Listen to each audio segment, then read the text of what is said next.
Welcome back. Let's talk about problem 3, which says 2 ropes hold a crate as shown. So here's our crate, there's the 2 ropes. The tension in one is 764 newtons in the direction of 25 degrees with the horizontal. And the other has a tension of 917 newtons in a direction of 41 degrees with the horizontal. How much does the crate weigh?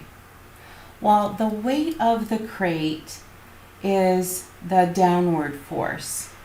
So how much downward force is being applied? So let's see, the weight of the crate are the vertical components of the 2 vectors, one at each end. So we need to find the 2 vertical components.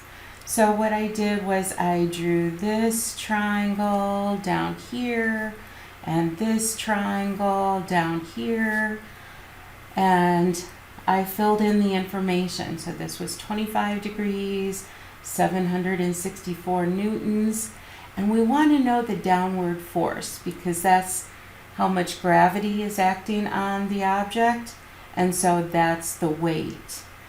And so we want to know the opposite side, we use sine, and we find 322.88 and so on newtons. And then we do the same thing with this triangle. And so we fill in the information.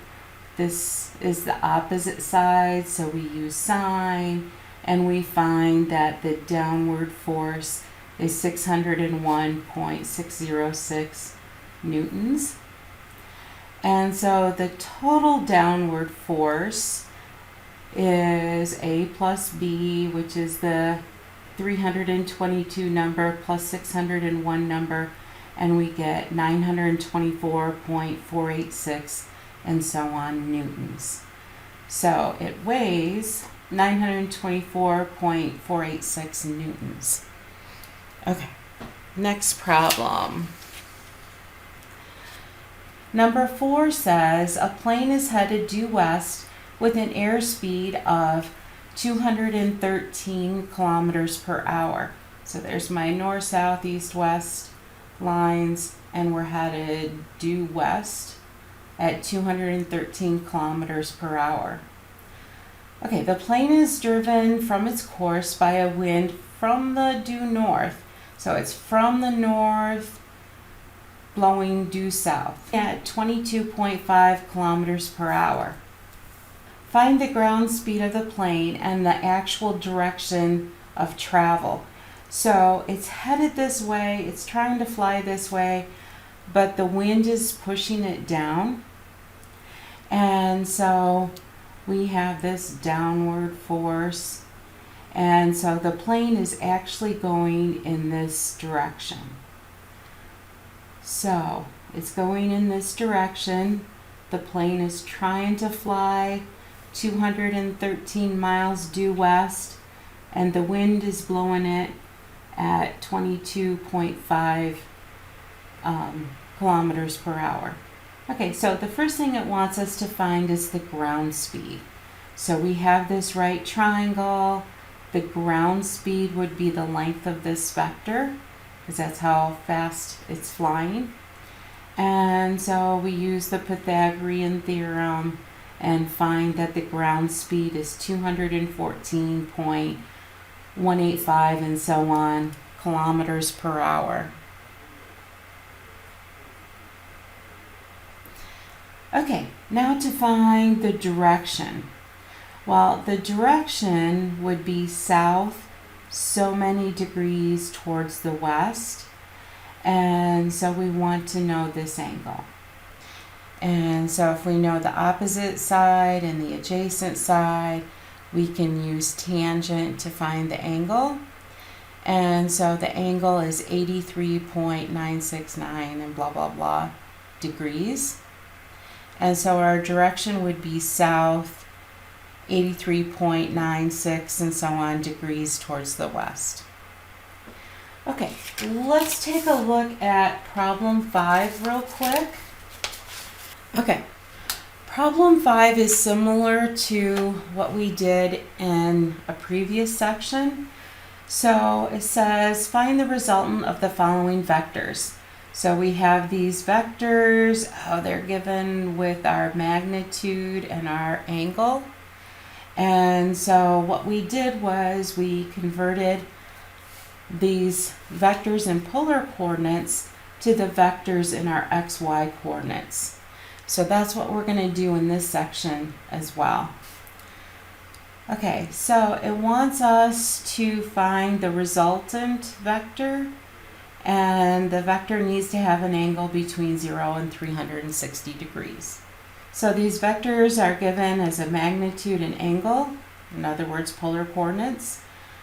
It's easier to add the vectors if they are in x and y coordinates. So I'm just going to go through one, and then you can see the other three because we've already done this many times before, so I just want to refresh your memory. So we have a vector that has a length of 448 and the angle is 47 degrees. And so if we, draw this picture and the angle's 47 degrees, there's the triangle, with our bow tie. And this angle is 47 degrees and this length is 448. Then we can find the x component and the y component using cosine and sine. So I used cosine and found x was 305.5 and so on. And then I used sine to find y, which is 327.6. And so those are my two components.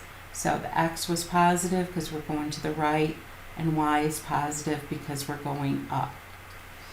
Okay, so over here, you have to be careful because we're going to get negative values, and same thing over here.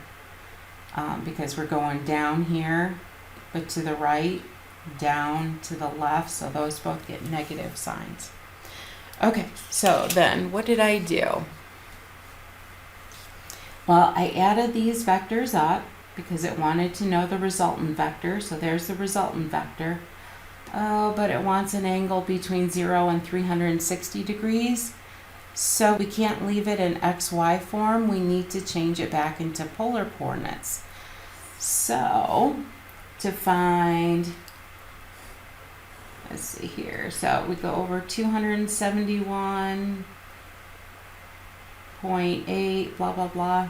And then we go up 175.4, blah, blah, blah. And so we have this right triangle. And we need to know the magnitude. And so we can use the Pythagorean theorem. And we find that the magnitude is 323.48.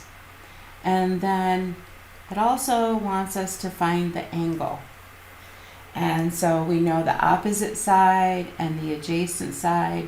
So we can use tangent and we find that it's 32.8 and so on degrees. Okay, please take a look at problem 1, do it, and then come back and watch the next video.